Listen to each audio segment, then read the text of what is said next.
hello लोगोफोर आंनि गोसो गोरबोनिफ्राय आरो फिन खेबसेबाव खुलुमहरबाय नोंसोरखौ जोंहा दिनै खोथिया फुदों लोगोफोर नोंसोर नायदो दे भिडिअखौ आं नायदो नै फुगासिनो दं नुबायना नै बेलाय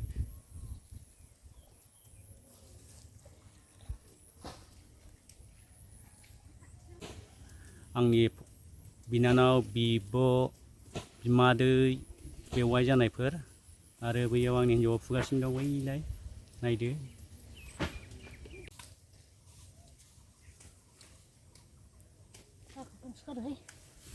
खोथिया फुनायनि सानसेनि हाजिराया बेसेबां खोन्थाहरलाय ओरैजाय बेसेबां 300 मिन्थिबायना लोगोफोर नोंथिंजाय बेसेबां लायो आंनि कमेन्ट बक्सआव लिरनानै खोन्थाहर लोगोफोर जोंनिथिंजाय 300 थाखा बर्थमान दा आलिखौ खोनानै लाखाबाय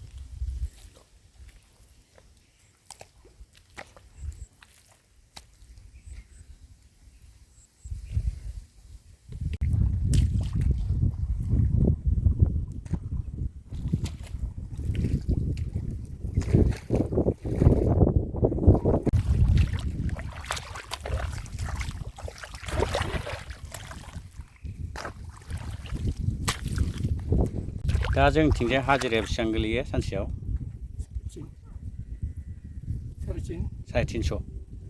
लोगोफोर खोन्थाहर जों 300 जोंथिंजाय हौवा आलि खोनाय गाल दाननाय हाग्रा एवनाया 350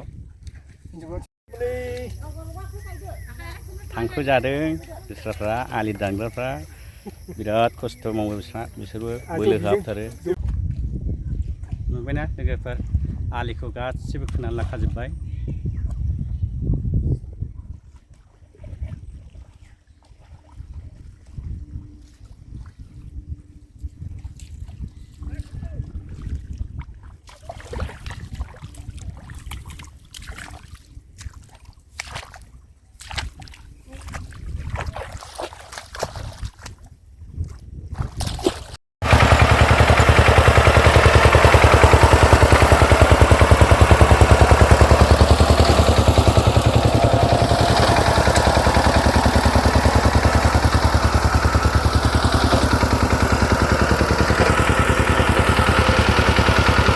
ट्रेक्टरा न'नि नङालै लोगोफोर ट्रेक्टरा मालायनिसो न'नि नङा लोगोफोर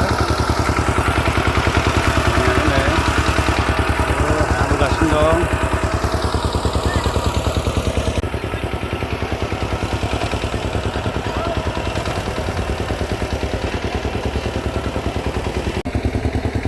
माइखौ गायबाय नायदो नै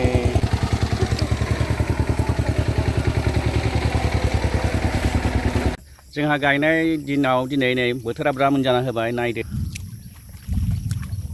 अखाबो खोरोमगासिनो दं बोथोरा सान्दुं गैया गायग्राफ्रा बोलो होनानै गायहाबगासिनो दं नाय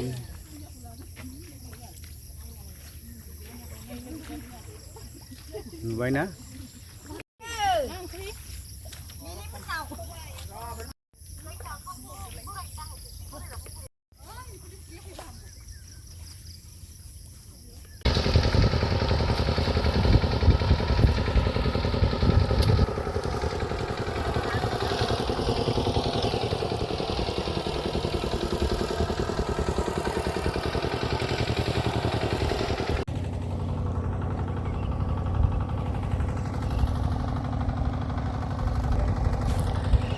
लोगोफोर जोंहा माइखौ गायखांबाय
नै बिसिम लोगोफोर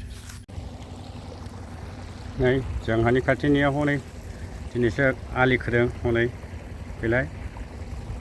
नुबायना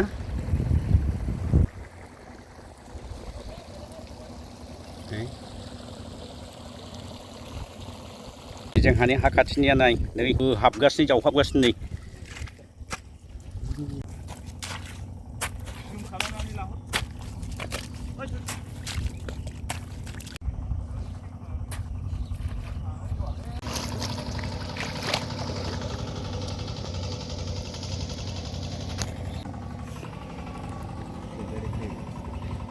खाथिनिया गायहाबगासिनो दं नै नुबायना माबादि नुदों जोंहानि माइ बारिखौ नै नायलाय मोजां नुदोंबा भिडिअखौ लाइक हो शेयार खालाम आंनि ध्रुबजित ब्लग चेनेलखौबो अन्नानै साबस्क्राइब खालामना लादै लोगोफोर